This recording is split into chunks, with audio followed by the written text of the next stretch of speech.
Welcome viewers, welcome to my channel Boundule Visit.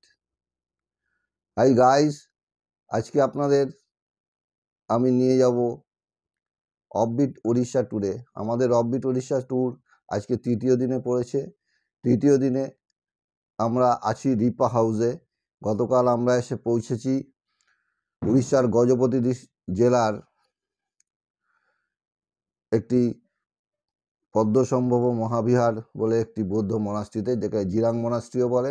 মনাস্ট্রিটা কালকে দেখেছি, আমাদের ভীষণ ভালো লেগেছে।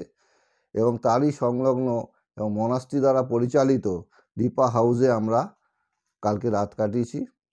রিপা হাউসের তথ্যাবলী সব আপনাদের দিয়ে দেবো এবং আমরা আজকে রিপা হাউস ছেড়ে অন্যত্র চলে যাব। তো আশা করি আমাদের এই ভিডিওটা আপনাদের পছন্দ হবে এবং যদি পছন্দ হয় একটা লাইক করে দেবেন আর চ্যানেলটাকে আমার সাবস্ক্রাইব করে দেবেন, এই আশা করে ভিডিওটা শুরু করছি। সঙ্গে থাকুন। নমস্কার। এগুলো সব টিবেটিয়ান হাউস, টিবেটিয়ানরা কলোনি করে রয়েছে, সব ভারতীয় হয়ে গেছে এখন। সব তিব্বতীদের বাড়ি, মাথায় এই লাল হলুদ সব পতাকার মতন থাকে, আনন্দে আছে। আর এই হলো মনাস্ট্রি একটা সাইড, খুব দারুণ জায়গা। এটা আমাদের রিপা হাউসের জানলা থেকে তুলছি। রিপা হাউসটা হচ্ছে মনাস্ট্রির কম্পাউন্ডের ভেতরেই, মনাস্ট্রির কাজ দ্বারাই পরিচালিত হয়। সুন্দর একটা ঝাউ গাছ। আজকে ঘুম থেকে উঠতে দেরি হয়েছে। ঘুম থেকে উঠে যেরকম জানলা দিয়ে তাকিয়ে আছি। তারপর চান টান করে খেয়ে দিয়ে আমরা রেডি হয়ে রিপা হাউস থেকে বেরিয়ে পড়েছি। আমরা রিপা হাউস থেকে চেক আউট করে বেরিয়ে পড়লাম। এবার আমরা পরবর্তী গন্তব্যের দিকে যাব। গাড়িওয়ালা আমাদের রেডি আছে, ড্রাইভার।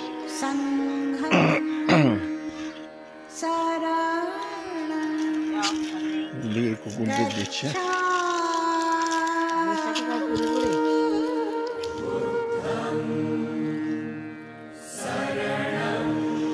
সাড়ে 10টা মতো বাজে। আজকে কি এখন ভেতরে ঢুকতে দেবে না বললো? মনাস্ট্রিতে 7 দিন ধরে স্পেশাল পুজো চলবে, সেই কারণে এখন আর সকালবেলা কাউকে ঢুকতে দেবে না। মনাস্টারি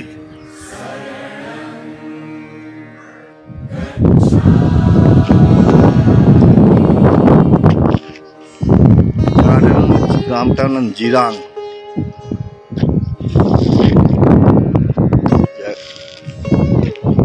উড়িষ্যার গজপতি, রাজা গজপতির এখানে একটা মূর্তি আছে। চারদিকে ছোট ছোট পাহাড় ঘেরা জায়গা, খুব সুন্দর। একটা বড় এখানে সরোবর রয়েছে।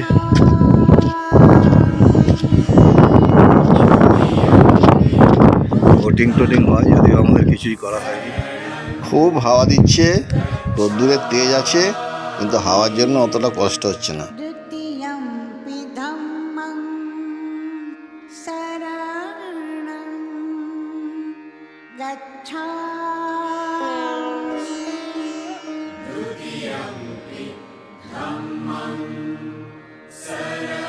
মনাস্ট্রির উল্টো দিকে রাস্তার ওপারে একটা সুন্দর স্তূপে ভরা জায়গা রয়েছে। ঢুকতে গেলে 5 টাকা করে টিকিট লাগে। আমাদের ভীষণ ভালো লেগেছে। অনেকগুলো স্তূপ রাখা আছে, স্তূপ আছে, প্রেয়ার হুইল আছে। জায়গাটা খুব সুন্দর। প্রেয়ার ফ্ল্যাগ গুলো উঠছে, ভালো লাগবে।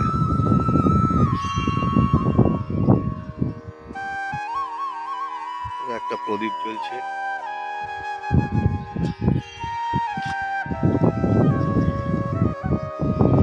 একটা স্তূপা, একটা স্তূপা, একটা স্তূপা।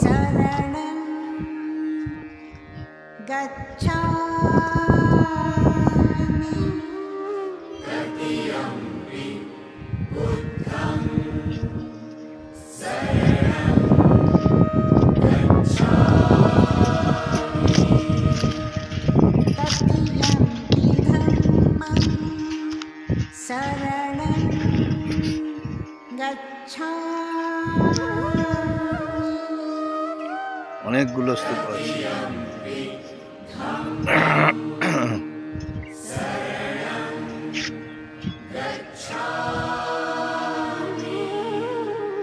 तत्यंपि संघं शरणं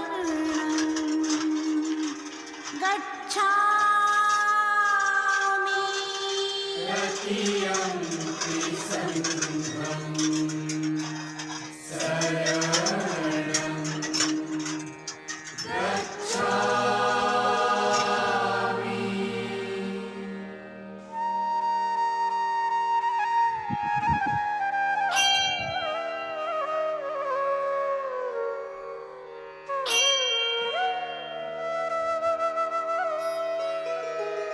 এইটা পদ্মসম্ভব মহাবিহার মোনাস্ট্রিতে চত্বরে ঢোকার মূল গেট। এবার আমরা মোনাস্ট্রির চত্বর ছেড়ে বেরিয়ে পড়েছি গ্রাম্য পথে। বেশি নয়, 5-6 কিলোমিটারের মধ্যেই পড়বে। এই বাঁদিকে টার্ন নিলাম, গ্রাম্য রাস্তা, দূরে পাহাড় দেখা যাচ্ছে। আমরা যাচ্ছি এখন এই অঞ্চলের বা উড়িষ্যার আরেকটি নামকরা জলপ্রপাত খেসাদা ফলসে। খেসাদা ফলসে আমরা পৌঁছে গেলাম। এখন ঘড়িতে ঠিক 11:10 বাজে। 11:04 রওনা দিয়েছিলাম।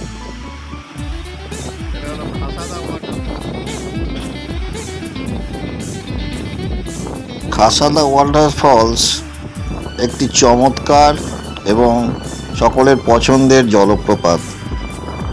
এটি গজপতি জেলার চন্দ্রগিনি টাউনের খুব কাছেই অবস্থিত। একটি সুন্দর পিকনিক স্পট, সুন্দর চান করা যায়। আমাদের ড্রাইভার কিরণ এখানে চান করলো। খুবই সুন্দর জায়গা।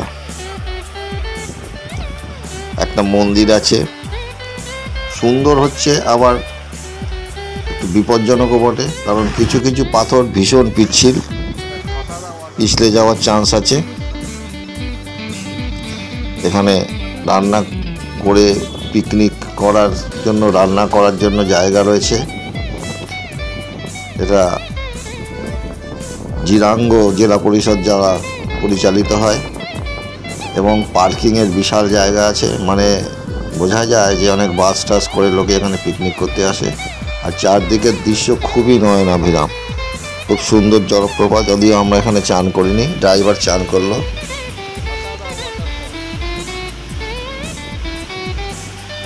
বর্ষা এলে এসব জায়গা একেবারে জলে থই থই করে, নদীর মতো। এই যে আমাদের ড্রাইভার চান করছে।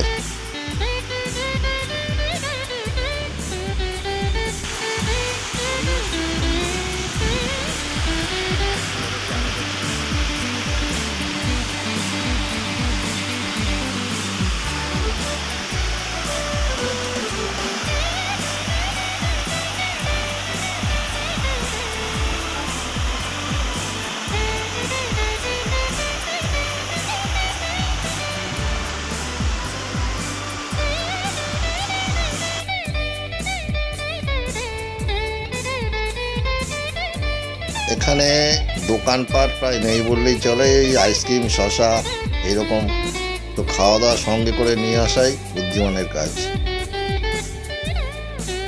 আধ ঘন্টা কাটিয়ে আমরা এবার পরবর্তী গন্তব্যের দিকে রওনা দিলাম। অচিরেই আমরা চন্দ্রগিরি টাউনে এসে গেলাম। চন্দ্রগিরি ওড়িশার গজপতি জেলার সবুজ উপত্যকায় অবস্থিত তিব্বতী বসতি এবং এর পাশে অবস্থিত বৌদ্ধ বিহারের জন্য বিখ্যাত। ওড়িশার অনেক বৈচিত্র্যময় স্থানের মধ্যে একটি চন্দ্রগিরিকে অনেকে মিনি তিব্বত নামেও ডাকে। এইসব টিবেটিয়ানদের বাড়ি পাশ দিয়ে আমরা যাচ্ছি। বিরল প্রাকৃতিক সৌন্দর্য এবং মনোরম ভূদৃশ্য, যা সবুজ গ্রীষ্মমণ্ডলীয় বন, কুলকুল নদী, অপূর্ব পাহাড়ের ঢাল এটিকে ভ্রমণকারীদের জন্য একটি চমৎকার পর্যটন কেন্দ্র করে তুলেছে। প্রকৃতির অশেষ অনুগ্রহে সমৃদ্ধ এই স্থানটি মৌসুমি ফল, তিব্বতী পশমি পোশাক, কার্পেট, বিভিন্ন প্রজাতির কুকুরের জন্য বিখ্যাত। তিব্বতী শরণার্থীদের বিশাল আকারের উদ্যান পালন এবং সাংস্কৃতিক কর্মকাণ্ড এই স্থানটিকে আরও রঙিন ও আকর্ষণীয় করে তুলেছে। গল্পটি 1960-এর দশকের 1959 সালে তিব্বতে চীন আক্রমণের পর দালাই লামার সাথে নির্বাসনে পালিয়ে যাওয়া প্রথম শরণার্থীরা 1960-এর দশকের গোড়ায় এখানে এসেছিল। ভারত সরকারের পুনর্বাসন কর্মসূচি অনুসারে সারা ভারতে বেশ কয়েকটি শিবির স্থাপন করা হয়েছিল। বর্তমানে সারা দেশে শরণার্থীর সংখ্যা 1,10,000 থেকে 1,20,000। তার মধ্যে একটি হলো এই চন্দ্রগিরি। চন্দ্রগিরিতে যেতে গেলে নিকটতম বিমানবন্দর ভুবনেশ্বর, তারপরে সব থেকে কাছের স্টেশন হচ্ছে বহরমপুর, হাওড়া চেন্নাই রেল রুটের।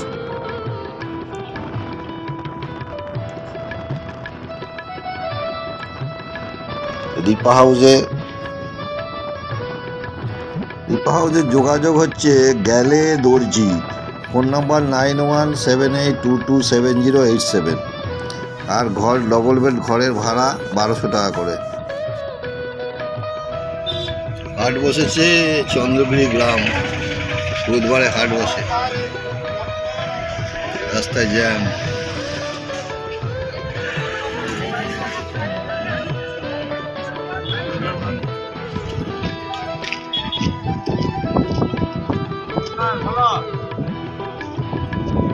হাট বসেছে বুধবারে চন্দ্রগিরি গ্রামে।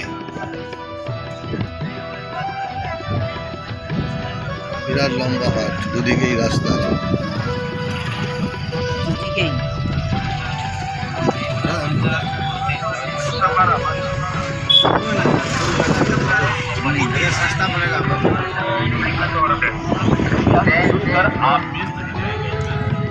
কাছাদা ফলস থেকে মিনিট 25-এর মধ্যেই এই 12:50 নাগাদ পৌঁছে গেলাম তপ্তপানি।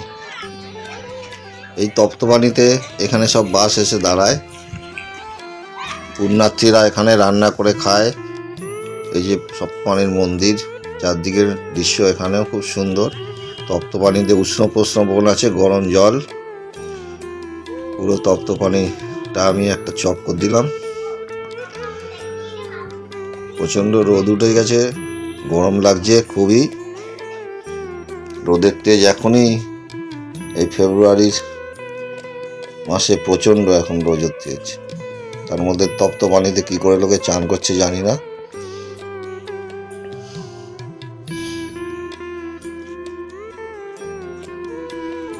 খুব সুন্দর একটা মন্দির আছে।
এই মন্দিরে মানুষ লাল কাপড় বেঁধে মনস্কামনার জন্য লাল কাপড় বাঁধে।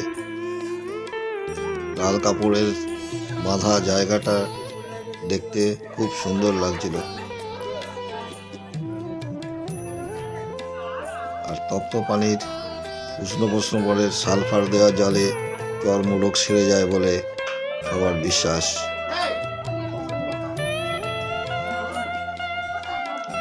এই যে সুন্দর দৃশ্য।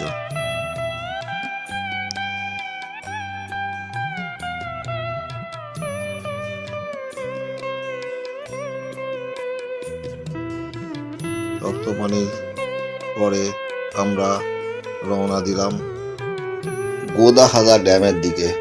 গোদাহাদা ড্যাম তপ্তপানি থেকে প্রায় 75 কিলোমিটার দূরে। এবং আমরা 2:15 নাগাদ পৌঁছে গেলাম গোদাহাটা ইকো স্পটে। গোদাহাটা ইকো স্পটে আমাদের ওখানে যে ওয়াচ টাওয়ার আছে, ওয়াচ টাওয়ার সংলগ্ন ঘরে আমাদের বুকিং ছিল। আমরা পৌঁছে গেলাম। আজকে আমাদের থাকার জায়গা গোদাহাটা। দুপুর বেলায় 2:15 নাগাদ আমরা গোদাহাটা পৌঁছে গেলাম। গোদাহাটা ড্যাম, এখানে জল অনেক ছিল কিন্তু জলগুলো এখন বন্ধ করে দিয়েছে, কারণ এখানে ওয়াটার ট্যাঙ্ক তৈরি হবে। এইসব কাজের জন্য জল বন্ধ।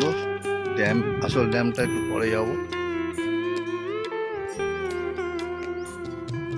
এটা লেখা আছে ওয়াচ টাওয়ার, কিন্তু এখানেই থাকার ব্যবস্থা, এই বিল্ডিংয়ে। এখানেই আমাদের বুকিং আছে। গোদাহাটা ড্যামের যেখানে আমরা থাকবার ঘর বুক করেছি, তার ঘরগুলো এরকম। এই এসি আছে, টিভি আছে। ঘরের সাইজ খুব একটা বড় নয়, কিন্তু ডবল বেড। ভাই এসে শুয়ে পড়েছে, এসি চালিয়ে দিয়েছে, একটু গরম আছে। বাইরেটা একদম একটা সুন্দর ব্যালকনি আছে, এখান থেকে ভিউটা অসাধারণ। এইখানে পুরো জল ছিল আগে, পুরো জল, কিন্তু এখানে কিছু ওয়াটার ট্যাঙ্ক বা এই জাতীয় কিছু তৈরি হবে, যার জন্যে ড্যামের জলটাকে আর এদিকে আসতে দেয় না, এখন আটকে দিয়েছে। যে কারণে এই জায়গাটার বিউটিটা একটু কমে গেছে। নাহলে এইসব জায়গায় জল থাকে, জলে কুমির থাকে, বোটিং হয়, সেসবগুলো এখন আর করা যাবে না, কাজ হচ্ছে। নাহলে ভিউ একবারে অসাধারণ, চারদিক পাহাড় ঘেরা, 360 ডিগ্রি পাহাড়।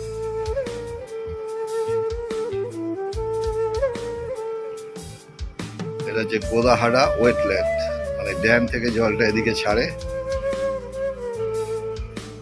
ব্যালকনিটা খুব সুন্দর, ওটা জায়গাটাই খুব সুন্দর, কিন্তু ওই একটাই গন্ডগোল। আমরা আসার সময় তো এসব যখন দেখেছি, তখন তো এখানে জল টল অবস্থায় ছবি দেখে বুক করা হয়েছে। এখন দেখা যাচ্ছে কাজকর্ম হচ্ছে, আবার বর্ষার আগে কাজ শেষ করে এখানে আবার জল এসে যাবে, এই কথা বললাম।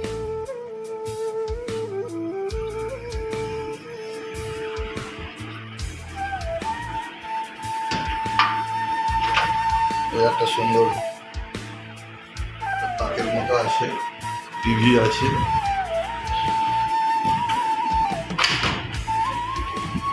বাথরুম খুব একটা বড় নয়, বাথরুমটা গিজার আছে, এমনি সব কিছুই আছে, তবে সাইজে খুব একটা বড় নয়।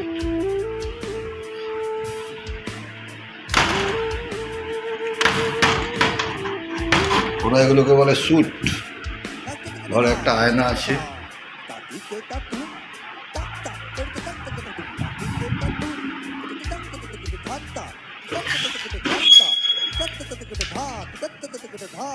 আমাদেরটা স্যুট 1। সামনে এখানটা ডাইনিং, এখানে আপনি খেতে পারবেন। তোলা থেকে খাওয়া এনে এখানে ওরা খাওয়া সার্ভ করবে।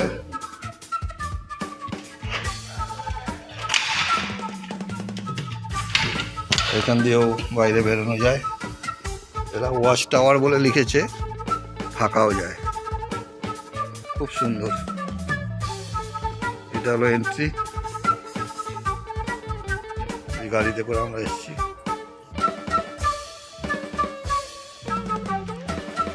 জায়গাটার ভিউটা অসাধারণ, কিন্তু এই কাজকর্ম হওয়ার জন্য দেখতে বাজে লাগছে।